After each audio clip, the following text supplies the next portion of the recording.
And we're back, y'all. Thank you for watching today. Go ahead and hit that like button, my people. You know that it helps us out a ton.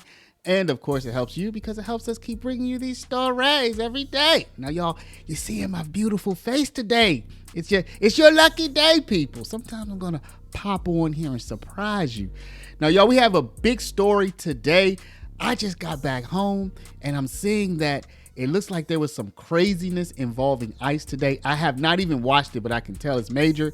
So y'all, I'm not gonna do a long run in. I'm not even gonna do my gold ad yet, y'all. Let's just go ahead and hop right into it. See what happens. All right, welcome in here to Live Now from Fox. We are following some breaking news, just getting this in here. Let's put this up on your screen as we're learning Department of Homeland Security Secretary Christi Noem saying she's going to deploy more special operations to Chicago. Here's what this says. Today in Chicago, members of our brave law enforcement were attacked, rammed, and boxed in by 10 vehicles, including an attacker with a semi-automatic weapon. I'm deploying more special operations to control the scene. Reinforcements are on their way. If you see a law enforcement officer today, thank them.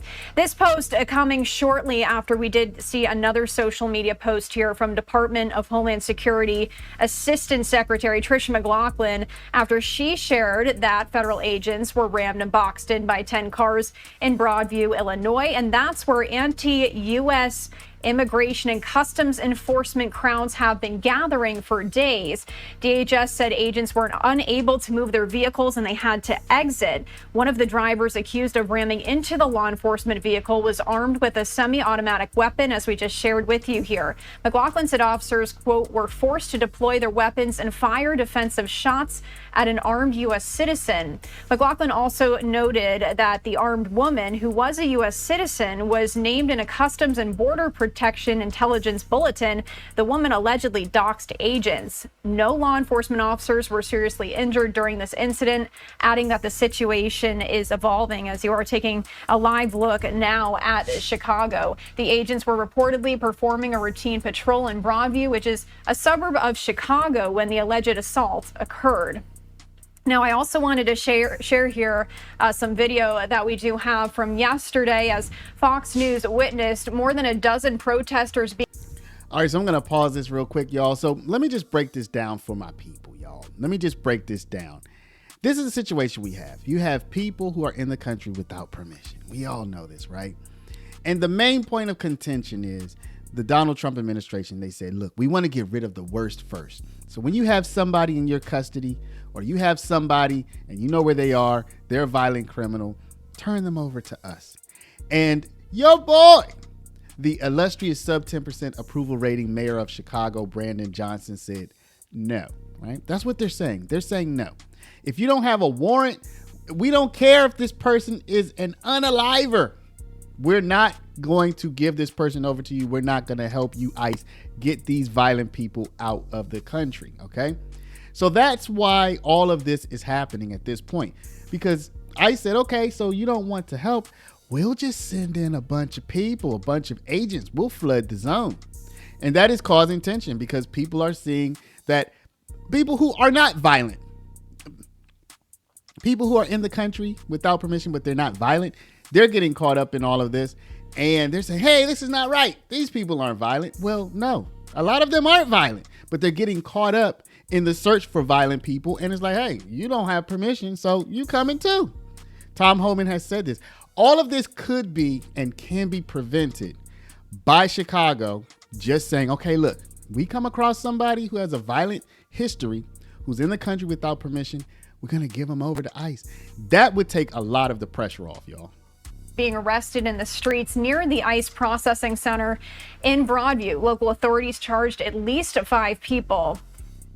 DHS Secretary Christi Noem saying yesterday that she and her team also were blocked from accessing the Village of Broadview Municipal Building, located about 12 miles west of downtown Chicago. Noem said that she and her team were stopping for a quick bathroom break. And in the same post on social media, Noem slammed Illinois Governor J.B. Pritzker.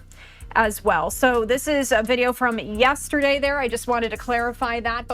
And violence also escalating between protesters and ICE agents in Portland. Just moments ago, police stormed out of the ICE facility gates toward protesters, telling them to back up. President Trump promising now to send 200 National Guard troops in to protect the ICE agents and combat crime. News Nation's Nancy Liu live in Oregon. She joins us now. Nancy, what are you seeing on the ground where you are? Kelly, we might see a similar scene in a matter of minutes. This is the drill when a vehicle comes or goes from this Portland ICE facility. Behind me, you can see those Customs and Border Patrol as well as federal police at the ready. They're preparing to push out and to help a vehicle to either come or go from this building. As you can see, there's a blue line right in front of the driveway. It says federal property, do not block. And so this has basically been the skirmish line for weeks and weeks as, federal officials try and do their job as many protesters are here outside, often impeding the right of way. As you can see, there's no National Guard here yet, no sign of 200 troops, just federalized this week. There is some concern that things could escalate quickly when and if they arrive. We have already seen multiple rounds of pepper balls and tear gas today. Some of it's still in the air. That's to disperse the crowds, typically after repeated warnings for demonstrators to stay off of federal property. Now, at least one person has been taken into custody today, and there were 2 arrests last night. There have been few nights, actually, without any arrests here. I believe there's some pepper in the air now. There have been nearly 150 arrests outside the facility since June. Now, you can see this vehicle is just trying to go through. And this has nothing to do with the ICE facility. This is just somebody trying to get into the neighborhood.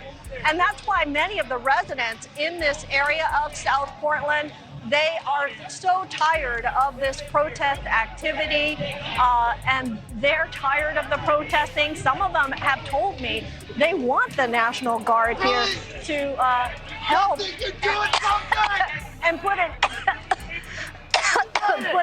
into this daily protesting here. But sorry, there is a lot of peppers and tear gas that's still in the air.